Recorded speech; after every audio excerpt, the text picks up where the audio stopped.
Cliffhangers. Short stories to stimulate the imagination. I don't know what I saw. My brain was not capable of understanding, or maybe it just wouldn't let me.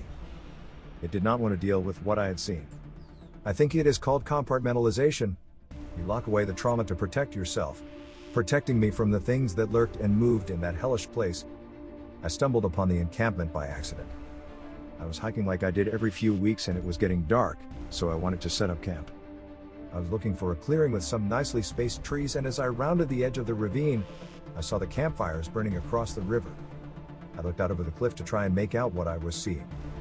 But through the fading light, all I could see was shadowy figures against the firelight. I could hear sounds from them. Oh God, the sounds.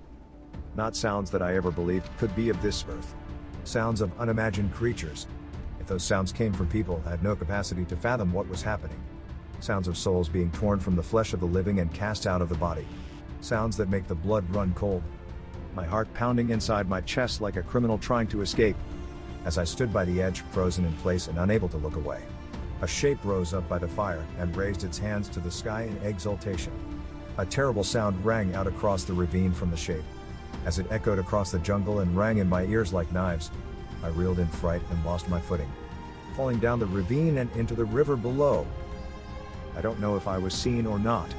I don't know if I was followed. I pray to God that I wasn't. I was swept away by the fast-flowing river. Battered by the fall and rolled by the water in rapids, I let the river take me away. I hoped the river would drown me and the sights and sounds would be washed from my brain as I entered an eternal sleep. It was not to be. I woke up, washed ashore on a small group of rocks in a shallow part of the river. I had no idea where I was or how long I had been unconscious. The sun was bright and hot against the skin of my face, but the cold river ran across my legs and body. Water splashed across my face and my senses came back to me. Quickly I jumped to my feet and rushed to the cover of the undergrowth. I collapsed against a tree and caught my breath as I again slipped into blackness, passing out. I awoke and the sun was still bright and high in the sky. I had no idea of the time, with my watch damaged in the fall. I had no idea where I was or what direction would get me back to town. I knew that the sun sets in the west, so decided that west was as good of a direction as any to head. I stumbled through the forest, looking for a way to get out of this hell that I found myself in. The forest was dense, and at every step there was another branch or vine that blocked my way. The machete that I held felt as though it weighed 5 times more than it actually did. I was so exhausted from hacking and chopping my way through the forest that my arms felt like they would give up any time. I stopped for the night and decided that the safest option to not be seen would be to sleep up a tree. If I was strapped in, I couldn't fall, so I climbed as high as I could and roped myself to the branch with my hammock. The next day I continued my journey, looking for a safe haven. With my plan to head west, I started out walking with the sun to my back. I had only been on the run now for a few days, but it felt like a lifetime. I feared what I had seen back there could be following, and I had to get to safety. Back to civilization and back to the people that could protect me. As I walked, I came across a large lake surrounded by ancient ruins. Large carved stones dotted around the lake's edge, with some standing proudly out the water. I stopped to drink at the water's edge and was startled by the sound of splashing from just a short distance away. I quickly took cover and carefully looked to where the sound had come from in the lake. Through the undergrowth, I could see what I thought as a woman riding a horse in the water. She was the most beautiful woman I had ever seen. Her hair was a fire red and her skin, silken smooth and tanned. I don't know why, but I was mesmerized by her sight. The trauma of the previous few days seemed to wash from me as I looked on. She appeared to be washing herself and the horse in the cool, clear waters.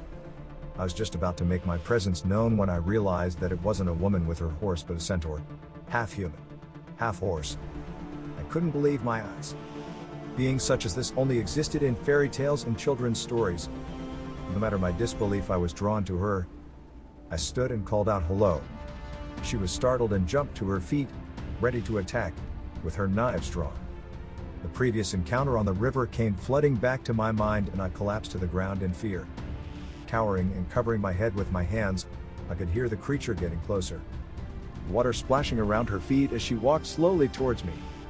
I felt a hand upon my shoulder and a voice, soft and mellow, saying, "Traveler, fear nothing more, you are safe now. I will carry you to your sanctuary." I looked up into the eyes of pure light, and feelings of total serenity again came over me. She took me by the arm and hoisted me upon her back. I don't know what I saw in that ravine, and I don't know where this creature is taking me, but I feel safe. Safer than I have felt for days. But where are we going? And what awaits me, I don't know. This is where this story ends. Use it as inspiration and a starting point for your own. It is up to you to write the rest and take it in any direction you like.